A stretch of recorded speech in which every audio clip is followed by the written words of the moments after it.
This is a tutorial for people who are very new to GT7 and sim racing, and this tutorial is specific for the June week 2 weekly challenge.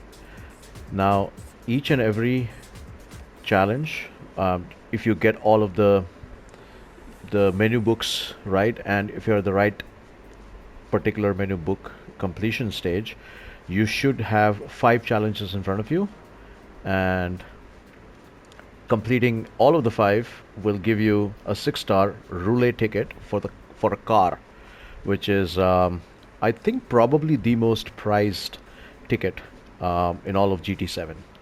And the 5 challenges are across the Sunday Cup, which is a BB race. I'll explain what that is when we do that specific race. The next one is a 450 pp challenge. I think it's a 450 pp. It says 450, so I don't know whether it's a 450 horsepower or 450 pp. We'll know that once I go into the details of it. The Japanese Suzuka circuit. The next one is one of my all-time favorite tracks, which is the Spa, and it's a limited online event, so that's going to be interesting. And the fourth is going to be at the Yas Marina, and I think it's a Ferrari circuit challenge, so only the Ferrari cars would be entertained, probably the road cars. So I think I'll probably go with the Ferrari 296 GTB GR3 for that. We'll see again. And last but not the least, the one that I genuinely like doing are the GR.1 weekly challenges, and this one is at the Le Mans. Now, the car I'll be using for this one, so I'm going to start in the descending order in terms of the toughest one. I will try to get that right out of the way. So this one, for instance, I'll be choosing the new Porsche, the 963/24. So for those who are wondering, I will be choosing this car. You can obviously choose whatever car you would have at this point, or whatever car you would like, but I genuinely like this car. I've driven it for about 140 kilometers, 143 kilometers, as you can see here on the left. And before you get onto this weekly challenge, what I would recommend is you go to the tuning shop and just ensure all of the things that you want to buy are already here. So what I would recommend is don't go overboard, but since I have the credits for it, I'll obviously buy the power restrictor, because that's going to be very useful for the future, and it doesn't cost much anyway, so it's a bit of a no-brainer. And I'll start from the ultimate. I'm not sure how many people would have the ultimate section open yet, but well, there's nothing to be bought at the ultimate section show, so you're safe.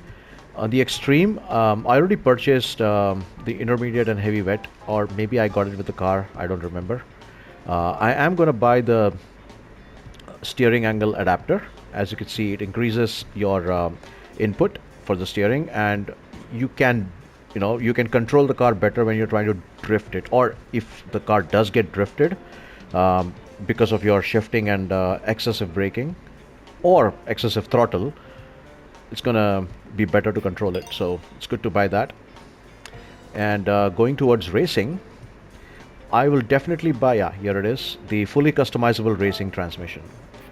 You really need this because it just makes your throttle input crisp. Also, what I would recommend is to buy 2 more things. One would be the fully customizable manual transmission.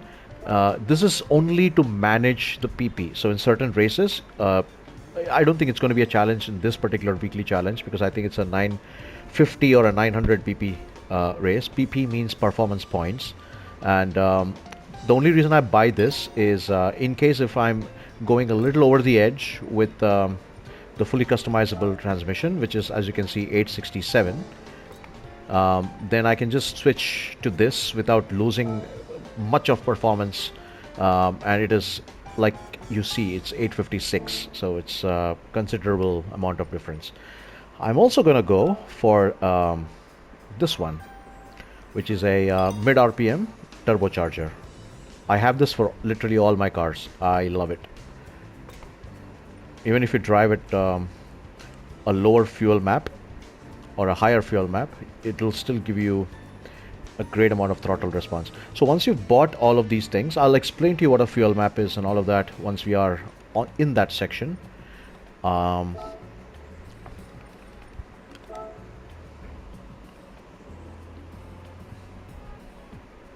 Right. So yeah, it's a 950 pp. So we are way good to go. I'm gonna enter.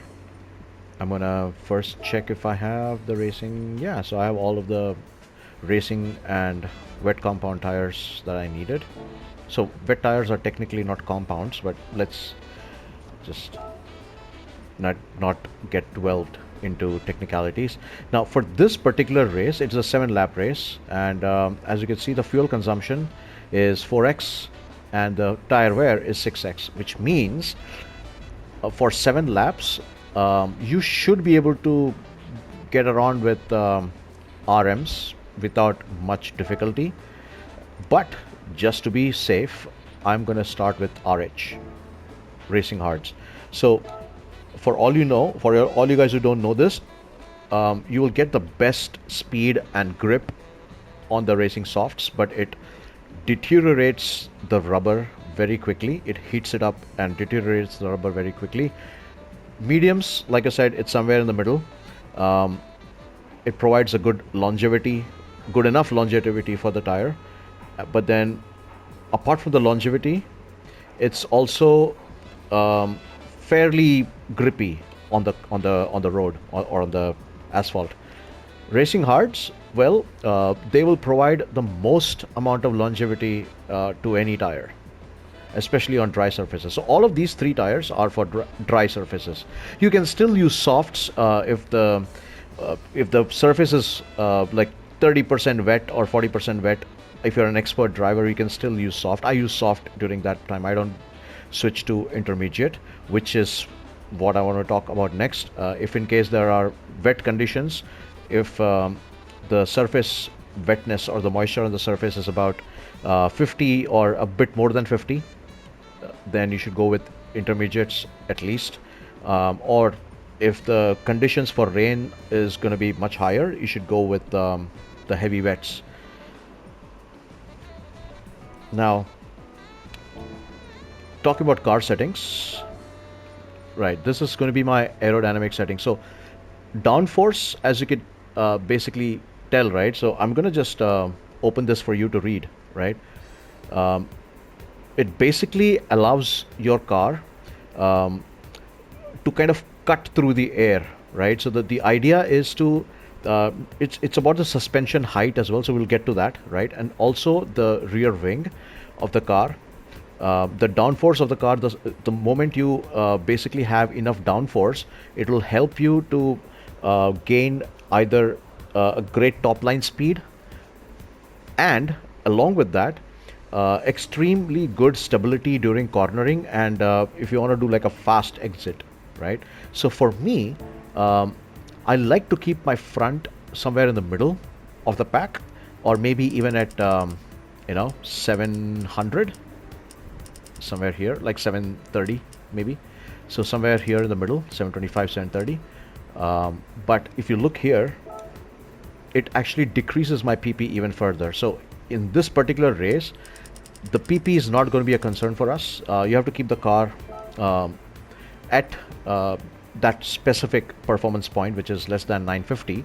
We are at 881 with RH tires, so it's not an issue. For this, I like to go not all the way up to 1200, but somewhere about here. I would say 1125 maybe. Yeah, I like it somewhere here, because too much of a higher rear downforce would kind of make your car slightly unstable. It can make your car slightly unstable, but at the same time, I don't want it to compromise on straight line speed, so I'm gonna keep it somewhere there. I will explain in my future tutorials more about downforce. Right now, this is not a lecture on downforce. So what we're gonna do is I'm gonna increase the rear to 60, I'm going to have a better rake. So I'm going to keep a rake of 20 to... So basically the front is going to be slightly lower and the rear is going to be slightly above. So it gives a great rake. Or maybe I'll keep it at... yeah, you know what? I'll just keep it the way it is right now. So I'm not going to do a lot about the suspension settings here. I don't want to tweak a lot of it. I would assume that the toe angle at 0.35 will give me a bit of a more of a tire wear, especially the negative camber at the front of 3 is and the rear at 2 basically is not the right value, but nevertheless I'm not gonna toggle around it much. As you can see, I'm ready to race. I'm ready to test this bad boy, and while I'm on the track I will see whether I can tweak it if I don't feel comfortable driving this. Right, so this is the Le Mans. It's a long track, and yeah, we are going to be driving against the AI. Right, so I'm going to start at FM6, which is fuel map 6, and brake balance as -3. The reason for that is simple. Fuel map is basically a mechanism to control the fuel saving ability of your car. So if it is towards the left, which says power, it means your car, your throttle, your engine, your ECU especially will focus on delivering as much power to your car as possible without having to worry about fuel. So on this track, with a fair amount of fuel wear, and Le Mans being one of the, if not the longest track after the Nürburgring, you would require fuel saving. So one of the things I'm going to employ as a tactic is I'm going to short shift, which means I'm going to try and stay at the higher gears as much as possible, and I'm going to start upshifting early. Like over here, I could have stretched the second a bit more, like I could have stretched the third a bit more or the fourth a bit more, but I don't, because I'm gonna try and short shift at 70%, because my aim here is not to get the fastest lap. The only time you're gonna see me rev a lot is when I'm on the 7th gear, but I'm gonna have to brake soon here anyway.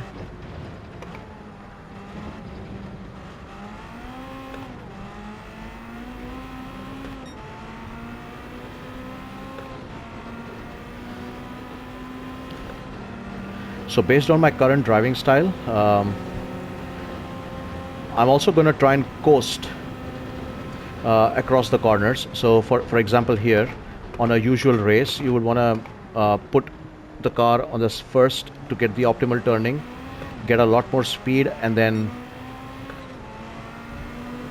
upshift to second and push, whereas I don't want to do that now.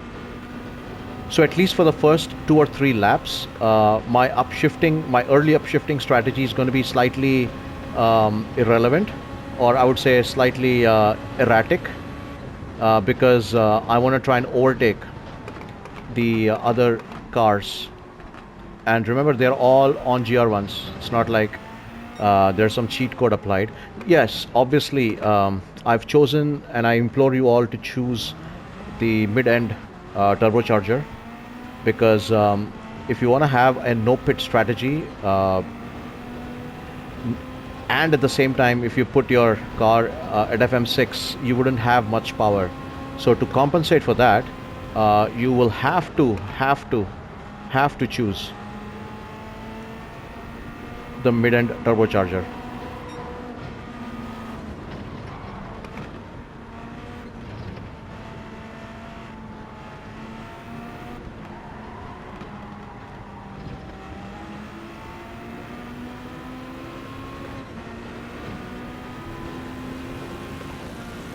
Yep, at the end of lap 1. Looks like I'm can be P7. Can I? Nope. Mr. Hizal or his AI was not letting me through. That's okay.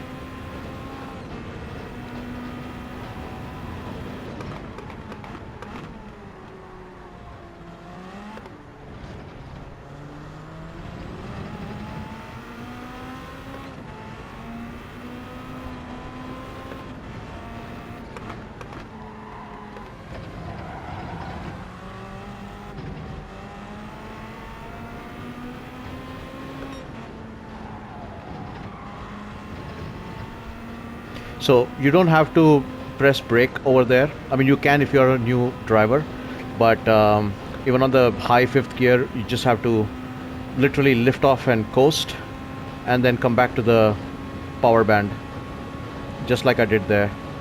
You can rewind this video and see what I just did.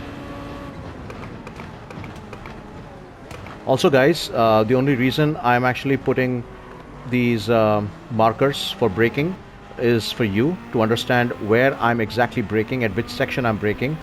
I don't mind driving with or without those lines. It's immaterial to me. But the idea is when I'm still technically new. It's just been 2.5 months for me. I've never sim raced or done anything remote to GT7 or remotely to GT7 or anything else in my past. So whatever I've learned, whatever space I have, whatever techniques I know, it's all like a culmination of the past 2.5 months. So you guys can really get yourself to be at a certain level where you can be competitive and respected as well, as long as you put in the time and efforts and learn from the best. I am certainly not one of the best. I want to be, but in terms of helping you guys understand the basics, not just the racing lines but also the overall settings of the car and what a certain racecraft really means, what is fuel and tire saving, things like that, I can certainly be the best person to help you out, because no one really helped me out. Oops, I understeered. Wow, that probably could be one of the first times I've crashed at the Le Mans. Damn.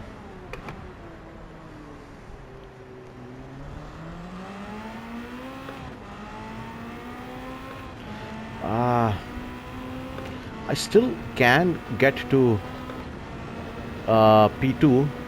I'll overtake this guy, Ura, in the next 10 seconds. But I wished I could have been P2. But my unfortunate spin, I wasn't paying attention. I really suck at commentary while racing, albeit AI racing. But if I don't talk, you guys may not understand exactly what am I doing and why I'm doing it. So see, while the other guys are pitting, I won't be, because I'm at fuel map 6. Yeah, so there you go. Despite crashing, I had the fastest lap. Haha. I'm just gonna coast. I'm not gonna push.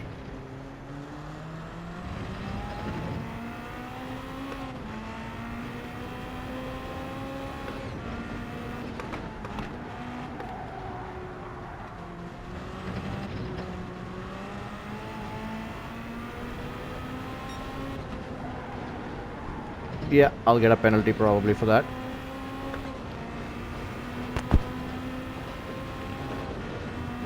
Every time I look down at the laps remaining or my or the scoreboard, I tend to drift away. Huh, looks like I did not get a penalty. Maybe I stayed under the line somehow.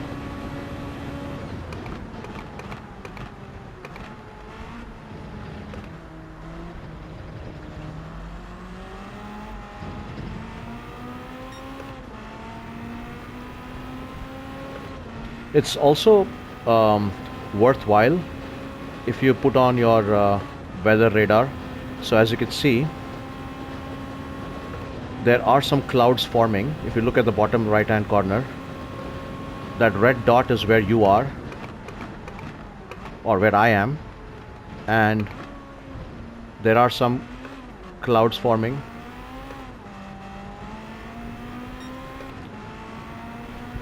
So I think I may have to pit and change my tires at the end of this lap. We'll see.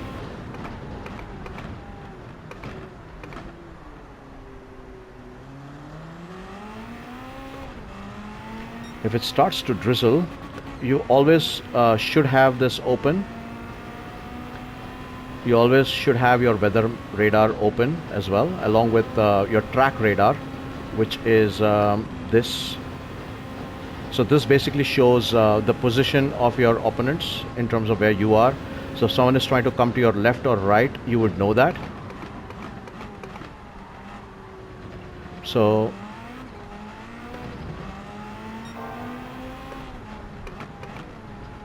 that's where I spun out on the last lap. I usually don't spin out at the Le Mans. I may have in the past, maybe 1 or 2 times. I don't recall. But Le Mans is not really a track where once you cross a certain amount of expertise, and especially if you don't have much tire wear, and if you're driving a car like this, you will not really spin out. You may go off track a little bit on the dirt, maybe, things like that, if you're trying to push your car to its limits, but you will not spin out.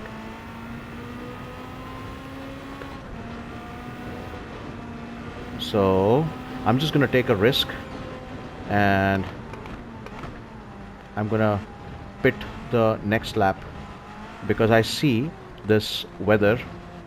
I mean, I know there's a little bit of track moisture. I should have pitted, but I decided to take the risk. You can see at the bottom left hand corner that the track does indicate that it's slightly wet and it may start raining, and I'm not on RS, which is Racing Sports. I'm on the Racing Hards, so I really hope it's just a quick drizzle, because that's what the weather map indicates right now. I really hope that my mistake does not come to bite me in the ass. The only reason I braked there is because I was looking at the weather radar, and I was looking mainly at the weather radar, and using my peripheral vision I was looking at the track, whereas it should be the other way around.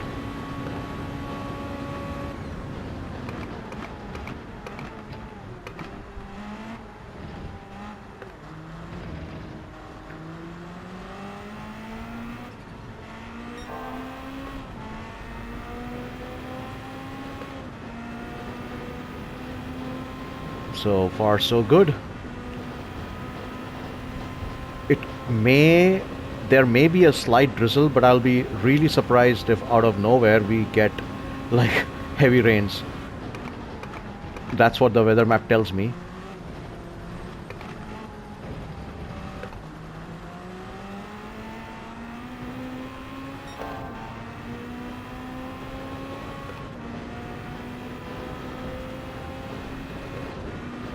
There is some water on the surface, and my tires are about 25 to 30% worn at the rear, which is why that happened, but I was able to control it. So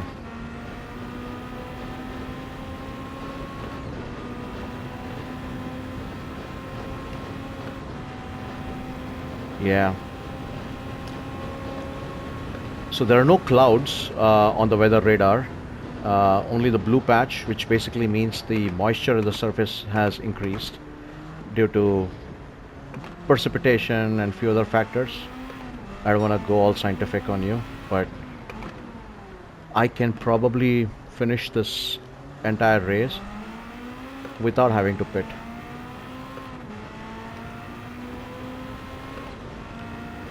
The moment this moves towards the black on top, I'm golden.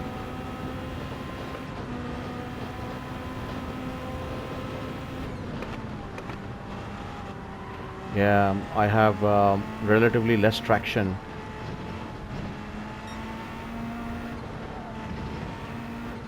Because of the track moisture.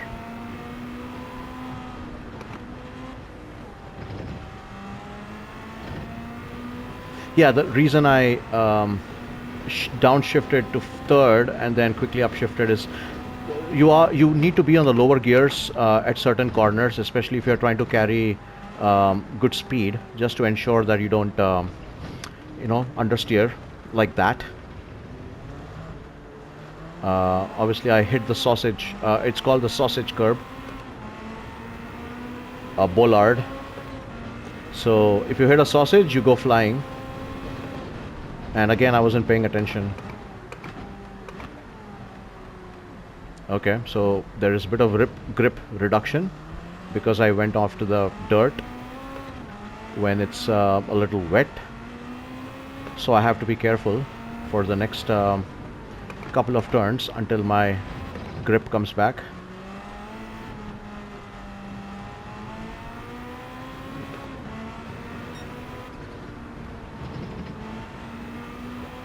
Yeah, I didn't have to brake there, so I think my grip is coming back.